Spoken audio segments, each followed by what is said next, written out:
321181107 kelas 6B Pendidikan Bahasa dan Sastra Indonesia. Di sini saya akan menampilkan video pembelajaran micro teaching dengan judul teks hikayat. Selamat menyaksikan.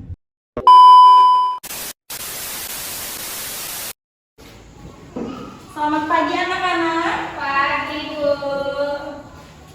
Rapi-rapi sekali kalian ini, luar biasa. Assalamualaikum warahmatullahi wabarakatuh. Waalaikumsalam warahmatullahi wabarakatuh. Apa kabar kalian hari ini?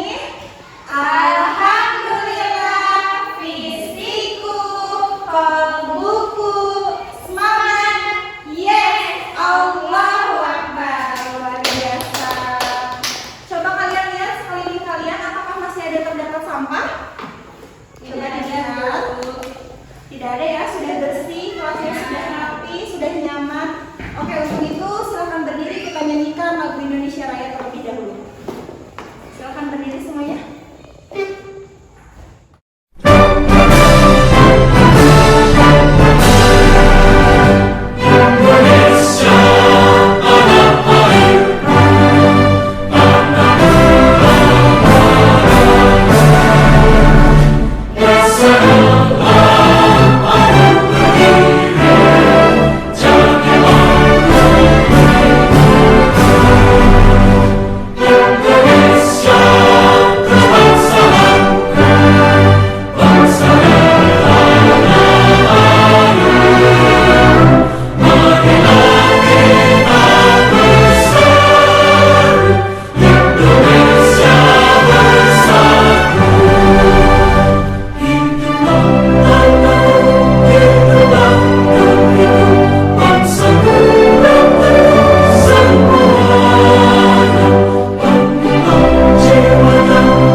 Anak-anak, siapa yang tidak hadir pada pagi hari ini?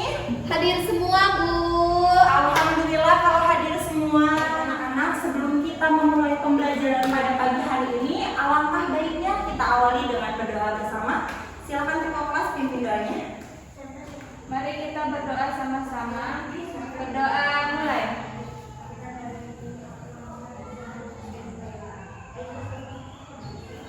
Doa selesai. Beri salam. Assalamualaikum warahmatullahi wabarakatuh. Waalaikumsalam warahmatullahi wabarakatuh. Sepertinya kalian masih lemas ya. Coba ibu tanya, kalian semangat gak belajar hari ini? Semangat. Semangatnya kurang sepertinya. Oke, untuk sebelum kita memulai ke pembelajaran, alangkah baiknya kita ice breaking terlebih dahulu supaya kalian semangat. Oke? Oke, kalau ibu bilang mata yang dipegang yang mana? Hidung yang mana hidung? Salah. Hidung? Hidung yang mana hidung? Mulut? Mata? Oke, semuanya sudah semangat. Baik, kita mulai ya pembelajaran hari ini. Ada yang masih ingat minggu lalu kita belajar mengenai apa? Teks observasi. Nah, pintar ingatan ini, kita beri tepuk tangan. Nah, karena minggu kemarin kita sudah mempelajari mengenai teks observasi dan materinya sudah selesai, maka pada minggu ini kita mempelajari teks hikayat. Sebelumnya buka halaman 108. Sudah dibuka bukunya? Sudah, Bu. Baik, sekarang kalian perhatikan terlebih dahulu Bapak ada tujuan pembelajaran. Jadi tujuan pembelajaran pada hari ini yaitu setelah mengikuti proses pembelajaran, siswa dapat mengidentifikasi isi-isi hikayat dengan benar. Yang kedua, setelah mengikuti proses pembelajaran, siswa dapat mengidentifikasi karakteristik cerita hikayat dengan benar. Yang ketiga, setelah mengikuti proses pembelajaran, siswa dapat mengidentifikasi nilai sosial, agama, budaya, moral dalam cerita rakyat dengan tepat. Selanjutnya yang keempat, setelah mengikuti proses pembelajaran, siswa dapat mengidentifikasi nilai-nilai dalam hikayat yang masih sesuai dengan kehidupan saat ini dengan tepat. Yang selanjutnya, siswa dapat menuliskan kembali hikayat yang telah dibaca atau didengar dengan bahasa sendiri dalam bentuk teks eksposisi, baik secara lisan maupun tulis dengan benar. Selanjutnya, siswa dapat mempresentasikan teks eksposisi berdasarkan isi dan nilai-nilai hikayat yang telah disusun dengan tepat.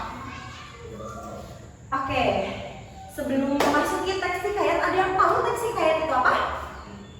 Wah, sepertinya masih pada belum tahu ya teks hikayat itu apa. Baik, Ibu akan jelaskan pengertian dari teks hikayat. Teks hikayat merupakan salah satu karya sastra lama yang memiliki bentuk prosa yang di dalamnya mengisahkan mengenai kehidupan dari keluarga istana, kaum bangsawan, ataupun juga orang-orang ternama dengan segala kegagahan, kehebatan, kesaktian, ataupun juga kepahlawanannya. Selain dari itu, dalam hikayat tersebut juga diceritakan mengenai kekuatan, mujizat, dan semua keanehannya. Jadi sudah paham teks hikayat itu apa? Sudah, Bu. Oke, selanjutnya ada struktur teks hikayat. Struktur teks hikayat ada berapa? Ada 6. Nah, yang pertama ada abstraksi. Yang kedua ada orientasi. Yang ketiga ada komplikasi. Yang keempat ada evaluasi. Yang kelima ada resolusi. Dan yang terakhir adalah koda. Nah, abstraksi itu apa sih, Bu? Abstraksi itu ringkasan atau inti cerita atau gambaran awal dari sebuah cerita ya. Yang kedua itu ada orientasi. Orientasi itu apa sih? Bagian teks yang berkaitan dengan waktu, suasana, tempat yang berkaitan dengan teks hikayat tersebut. Nah, selanjutnya ada komplikasi. Komplikasi itu berisi urutan kejadian-kejadian di dalam teks hikayat. Selanjutnya ada evaluasi. Evaluasi itu konflik yang terjadi yang mengarah pada klimaks, mulai mendapatkan penyelesaian dari konflik tersebut. Yang kelima ada resolusi pengarang, yaitu mengungkapkan solusi terhadap permasalahan yang dialami tokoh atau pelaku. Yang terakhir ada koda. Apa yang kita koda? Silakan bacakan.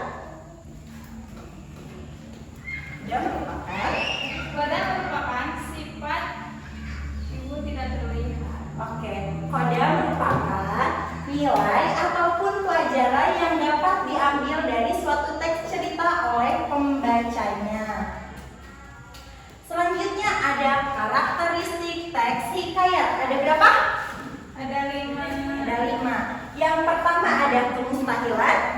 Yang kedua ada kesaktian tokoh-tokohnya. Yang ketiga ada anonim.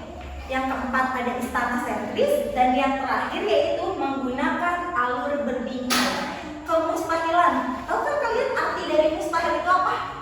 Tidak mungkin ya, berarti mustahil gitu. Berarti hal yang tidak logis atau tidak bisa kita pikirkan oleh nalar kita. Yang kedua itu ada kesaktian tokoh-tokohnya. Jadi di teks hikayat ini tuh si tokoh-tokohnya tuh memiliki kesaktian. Kalau misalkan di zaman sekarang ada nggak sih orang yang sakti? Tentunya tidak ada ya. Jadi teks hikayat itu merupakan teks fantasi sebenarnya. Yang ketiga itu ada anonim. Anonim berarti tidak diketahui secara jelas nama pencerita atau pengarangnya. Jadi tidak dicantumkan siapa sih pengarang dari teks hikayat tersebut. Nah, yang keempat ada istana sentris atau berlatar di kerajaan-kerajaan. Dan yang terakhir menggunakan alur berbingkai. Alur berbingkai dalam hikayat biasanya dengan menghadirkan tokoh lain yang bercerita tentang suatu kisah. Unsur-unsur teks hikayat. Ada yang tahu apa aja? Ada 2 loh. Unsur apa saja? Unsur intrinsik dan ekstrinsik. Pintar. Unsur intrinsik ada yang pertama ada tema, latar, alur, amanat, tokoh, sudut pandang, dan gaya bahasa. Selanjutnya ada unsur ekstrinsik, ada kepengarangan yang meliputi pendidikan, keyakinan, status sosial, dan lainnya. Pengaruh zaman, nilai moral, agama, sosial, budaya, dan estetika. Nah, hikayat ini banyak memiliki nilai-nilai kehidupan. Ada 6 nilai kehidupan: nilai agama, nilai moral, nilai budaya, nilai sosial, nilai edukasi, dan nilai estetika. Nilai estetika itu artinya nilai keindahan. Jadi di teks hikayat ini memiliki keindahan bagi para pembacanya, seperti itu. Nah, silakan kalian baca teks hikayat yang ada di halaman 108. Baik, setelah tadi sudah dibacakan teks hikayat mengenai Indra Bangsawan oleh Yunita dan Puspita, sekarang silakan simak contoh analisis nilai yang terdapat dalam hikayat Indra Bangsawan. Nah, yang pertama itu ada nilai agama. Nilai agama di sini konsep nilainya yaitu memohon kepada Tuhan dengan berdoa dan bersedekah agar dimudahkan urusannya. Nah, kutipan teksnya yaitu maka pada suatu hari ia pun menyuruh orang membaca doa kunut dan sedekah kepada fakir dan miskin. Yang selanjutnya ada pasrah kepada Tuhan setelah berusaha. Maka ia pun menyerahkan dirinya kepada Allah Subhanahu wa Ta'ala dan berjalan dengan sekuat-kuatnya. Yang selanjutnya ada nilai sosial. Konsep nilai yaitu tidak melihat perbedaan status sosial. Nah, ini berada pada kutipan teks. Si kembar menolak dengan mengatakan bahwa dia adalah hamba yang hina, tetapi Tuan Putri menerimanya dengan senang hati. Selanjutnya ada membantu orang-orang yang berada dalam posisi kesulitan. Dengan segera Syahpri mengeluarkan dayang-dayang itu tatkala Garuda itu datang, Garuda itu dibunuhnya. Selanjutnya ada nilai budaya. Konsep nilainya yaitu raja ditunjuk berdasarkan keturunan, dan raja yang memiliki putra lebih dari satu selalu mencari tahu siapa yang paling gagah dan pantas menjadi penggantinya, mencari jodoh putrinya dengan cara mengadakan sayembara atau semacam perlombaan untuk menunjukkan yang terkuat dan yang terhebat.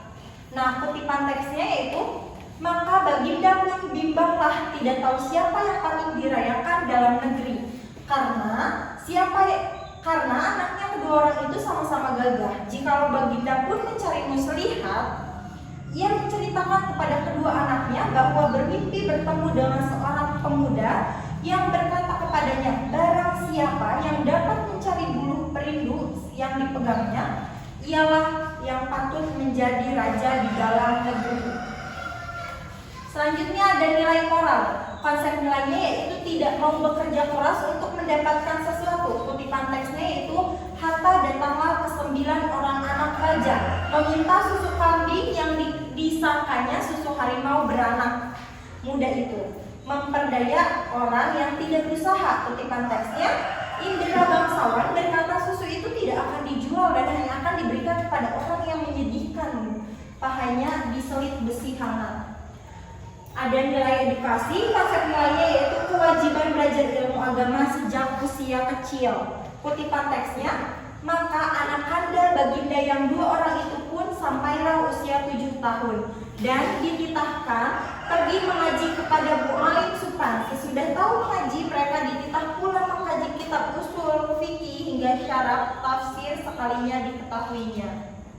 Nah, setelah kalian tadi melihat contoh dari analisis yang telah Ibu berikan, sekarang kalian simak berikut video video hikayat mengenai si miskin ya. Iya, Bu.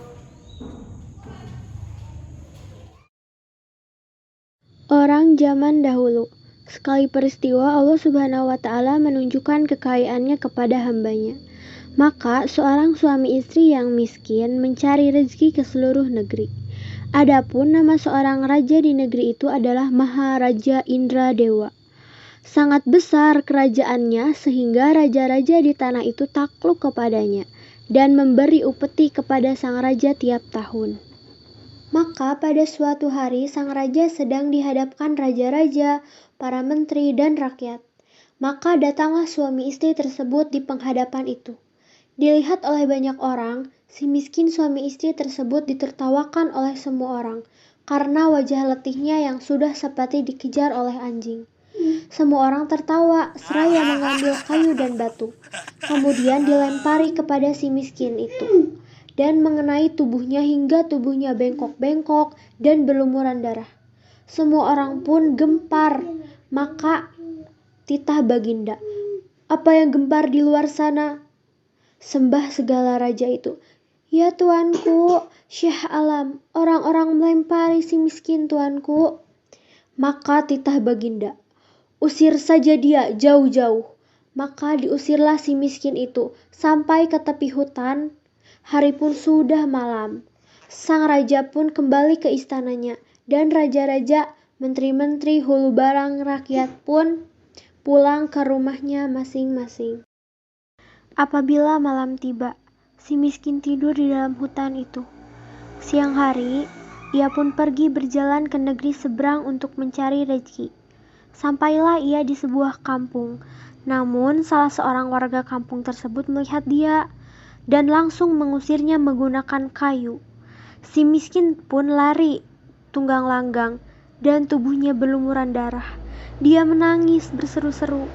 Sepanjang jalan dengan tersengat laparnya dahaga, sampailah ia di sebuah pasar.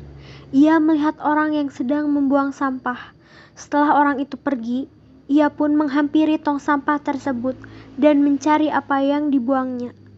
Ia pun menemukan ketupat yang sudah basi dan kemudian dimakan olehnya. Tubuhnya kembali segar karena sudah beberapa lama tidak memakan nasi. Tak berapa lama, istri si miskin hamil 3 bulan. Sang istri ingin sekali makan buah tempelam yang ditanam di taman raja. Segera si miskin menolaknya, dan istrinya menangis karena menginginkan buah tersebut. Si miskin berjanji akan membawakan buah tersebut, dan istrinya pun berhenti menangis. Si miskin pergi ke pasar dan menemui pedagang buah, meminta buah tempelam yang busuk untuk istrinya yang sedang hamil. Orang-orang yang biasanya mengusir dan memukulinya merasa kasihan. Mereka tidak hanya memberikan buah tempelam, tetapi juga nasi, bahan pakaian, dan buah-buahan. Ketika sesampainya di rumah, ia menceritakan apa yang ia peroleh dari pasar. Istrinya menangis, menolak semua pemberian itu. Istrinya hanya menginginkan buah tempelam yang ditanam di taman raja. Karena tidak tahan dengan istrinya, si miskin nekat menghadap Maharaja Indradewa yang saat itu sedang mengadakan pertemuan. Si miskin meminta buah tempelam yang sudah jatuh untuk istrinya. Raja memberikannya setangkai. Ketika ia sampai di rumah, istrinya sangat senang. 3 bulan kemudian, sang istri menginginkan buah nangka yang ditanam di taman raja. Si miskin pun pergi menghadap Baginda Raja dan bersujud memohon buah nangka. Baginda Raja pun memberikannya. Hingga akhirnya sang istri melahirkan seorang anak laki-laki yang sangat tampan. Mereka memberinya nama Markaromah yang artinya anak di dalam kesukaran. Kemudian si miskin ingin membangun rumah untuk mereka bertiga. Ketika ia menggali tanah untuk menancapkan tiang, ia menemukan telaju yang berisi banyak emas.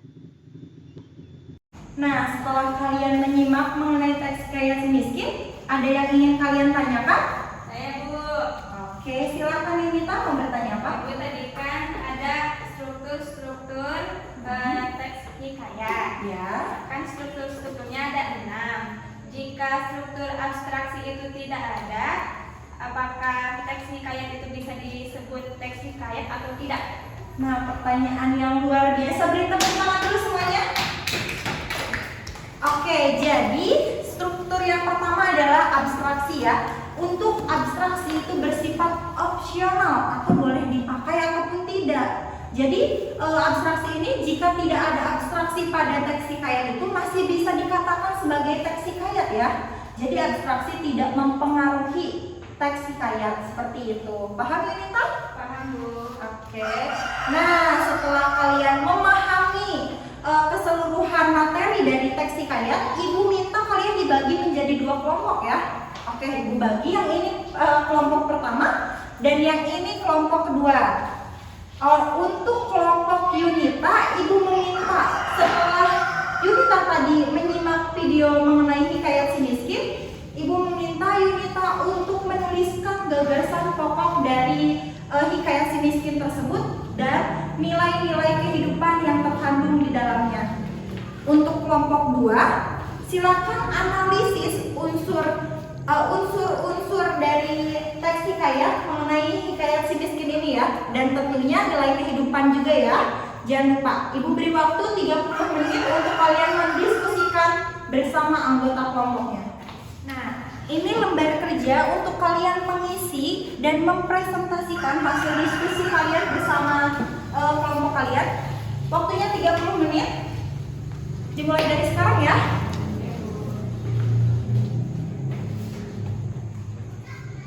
Kalau ada yang belum paham silakan ditanyakan. Ada yang keliru atau apapun silakan tanyakan ke Ibu.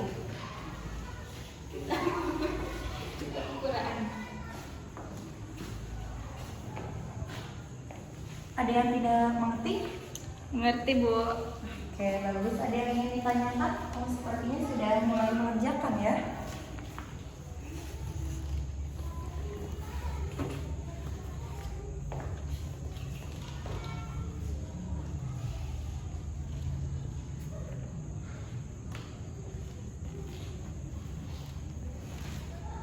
Sepertinya itu kamu keliru deh. Gimana, Bu? Ini pokok-pokoknya ada berapa tadi dijelaskan? Ada 6. Silakan tulis di sini, di sini, di sini. Bagus. Baik anak-anak, sepertinya waktu sudah habis. Apakah kalian sudah selesai mengerjakannya? Sudah, Bu. Bagus. Sekarang siapa yang akan mempresentasikan terlebih dahulu? Siapa? Saya, Bu. Yunita. Oke. Silakan Yunita dan kelompoknya maju ke depan. Maju ke depan. Assalamualaikum warahmatullahi wabarakatuh. Waalaikumsalam warahmatullahi wabarakatuh. Kita akan mempresentasikan hasil diskusi kita, yaitu gagasan pokok dalam teks hikayat si miskin.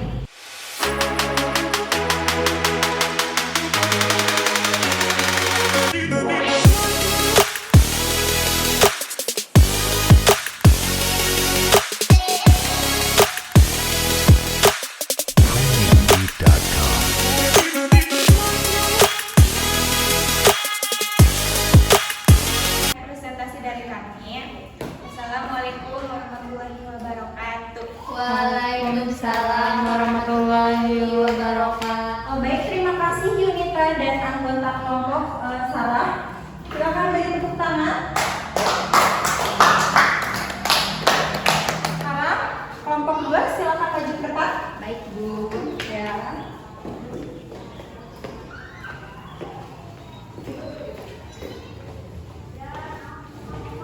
Di sini saya akan mempresentasikan hasil dari apa yang saya dapatkan mengenai analisis unsur intrinsik.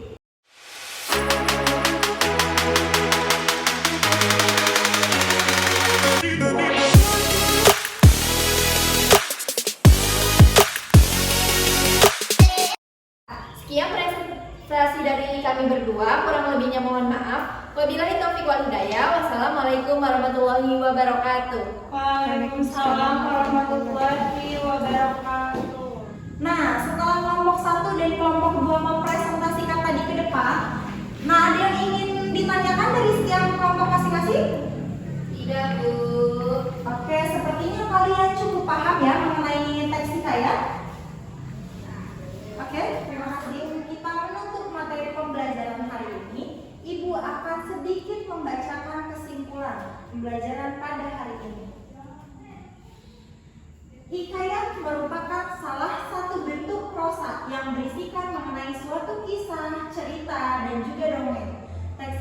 memiliki struktur abstraksi, orientasi, komplikasi, evaluasi, resolusi, dan koda.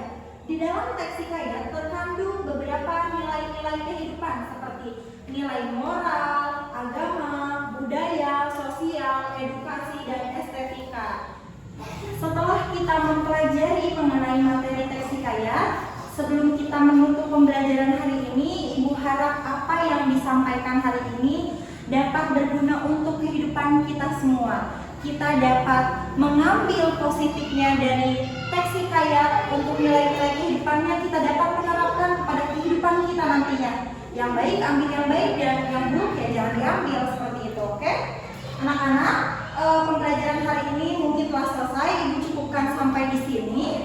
Silakan, ada sampah yang masih berserakan atau tidak? Tidak, Bu.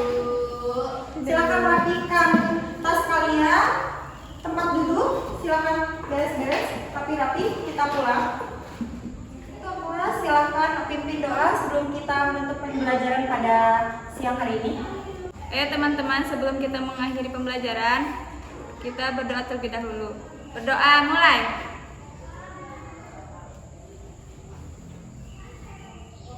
Doa selesai. Beri salam.